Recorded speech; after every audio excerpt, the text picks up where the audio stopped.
Saludos niñas y niñas de sexto grado A y B. Continuamos con la unidad del volumen ya para finalizar a propósito de esta unidad con las semanas del 17 al 31 de agosto. Vamos a tener tiempo para resolver estos ejercicios.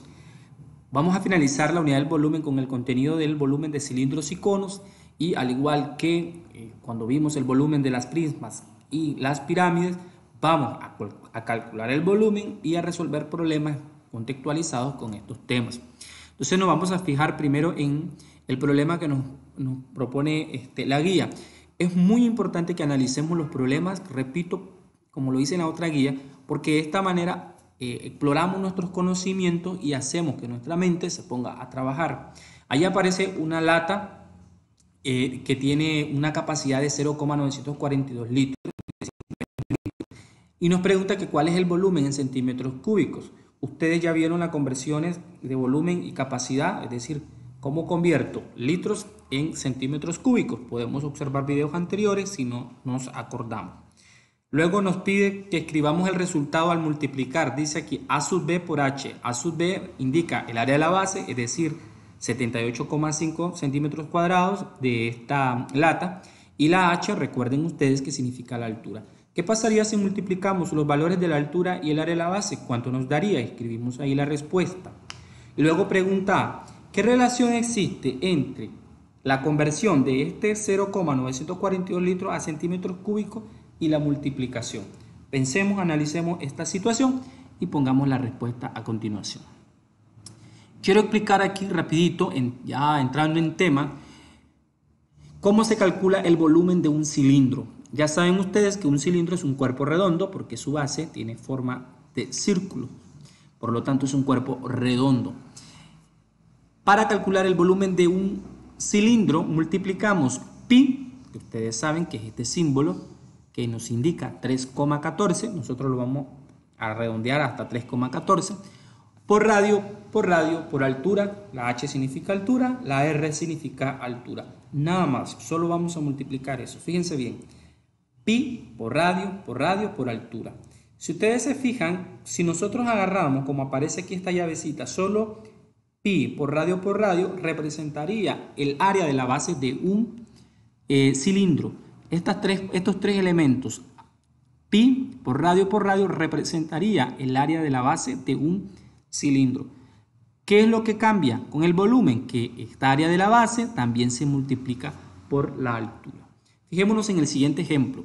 Este cilindro, si nos fijamos, esta línea vertical es la altura, tiene 24 centímetros y nos indica que tiene un radio de 10 centímetros. Para encontrar el volumen de este cilindro, lo que voy a hacer es multiplicar. Fíjense bien, decía que volumen va a ser igual a pi por radio, por altura. Entonces, pi ya sabemos que es un valor de 3,14 por radio, dos veces el radio, en este caso es 10 centímetros, entonces multiplico por 10 y luego voy a multiplicar por la altura. Si multiplicamos 3,14 por 10 nos da 314 centímetros cuadrados. ¿Qué nos hace falta? Multiplicar por la altura.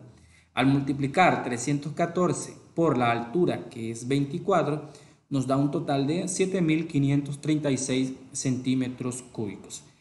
Es fácil poder encontrar el volumen porque solo conocemos los valores y los multiplicamos entre sí. Repito, el volumen de un cilindro se da al multiplicar el pi, que es 3,14, por radio dos veces, por radio, por la altura del cilindro. Y calculamos el volumen en unidades cúbicas. Luego tenemos el volumen del cono. El volumen del cono se parece al del cilindro, nada más que lo dividimos entre 3. Significa que si tiene lo mismo arriba que el cilindro, significa que lo que alcanza en un cilindro con las mismas dimensiones de altura y la misma base, en un cono cabe la tercera parte. Esto tiene lógica porque si nos fijamos el cono tiene una cúspide, entonces entre más se aproxima a la cúspide, menos espacio tiene el volumen. Por eso es que si comparáramos un cilindro con un cono con las mismas dimensiones, alcanzaría la tercera parte de lo que alcanza en un cilindro en un cono. Muy bien, entonces para encontrar el volumen de un cono multiplicamos lo mismo que hacemos con el cilindro, pi por radio, por altura, con la diferencia que en el cono decía dividimos entre 3. Entonces, fijémonos en este ejercicio que aparece a continuación. Tengo un radio de 10 centímetros y la altura de 24 centímetros. Utilizando la fórmula pi, ya sabemos que es un valor que no cambia, 3,14 por radio, que es 10, por radio otra vez, que es 10, que ya me lo da, por la altura, en este caso, que es 24. Hago la multiplicación, el producto de esto, y luego lo divido entre 3. Este resultado me da 2.512 centímetros cúbicos. Si ustedes se fijaran que al multiplicar todo esto da lo mismo, da 7.536, lo divide entre 3. Porque es la tercera parte de lo que cabe en el cilindro. Tienen las mismas dimensiones. Entonces, ahí está. En la clase que vamos a tener el día viernes, vamos a hacer otro ejercicio explicando un poco sobre el volumen de cilindros y conos. Luego aparece lo que vamos a enviar a Classroom. Por favor, hay que enviar esto, donde dice calcule el volumen de los siguientes cuerpos. Esto hay que enviar a Classroom. Solo son 3 ejercicios de cálculo y 2 problemitas, que lo podemos hacer muy bien. Ahí está, tenemos 2 de cono y aquí tenemos un cilindro.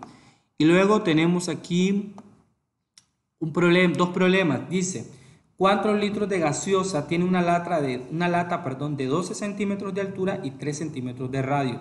Como es una lata de gaseosa, por lo tanto, ¿qué forma puede tener? Cono, cilindro. Si es cilindro, calculo el volumen y luego convierto las unidades de volumen a capacidad, a litros, que es lo que me está pidiendo. El segundo problema dice, Ángela construye una figura de arcilla. Para su elaboración utiliza 2 recipientes, uno de forma cilíndrica con 15 centímetros de altura y otro con forma de cono con 10 centímetros de altura. Si ambos tienen 4 centímetros de radio, ¿qué cantidad de arcilla necesita? ¿Qué vamos a hacer? Calcular primero el volumen de un cilindro y luego el volumen de un cono y luego pueden sumar. Nos piden que planteemos un problema donde utilice la forma del volumen del cilindro y uno donde plantee la fórmula del volumen del cono. No lo tienen que resolver. Estos 3 y 4 no necesito que me envíen la respuesta, pero sí que me envíen el planteamiento del problema. Para cualquier duda, ya saben ustedes los mecanismos que tienen para poder hacerlas.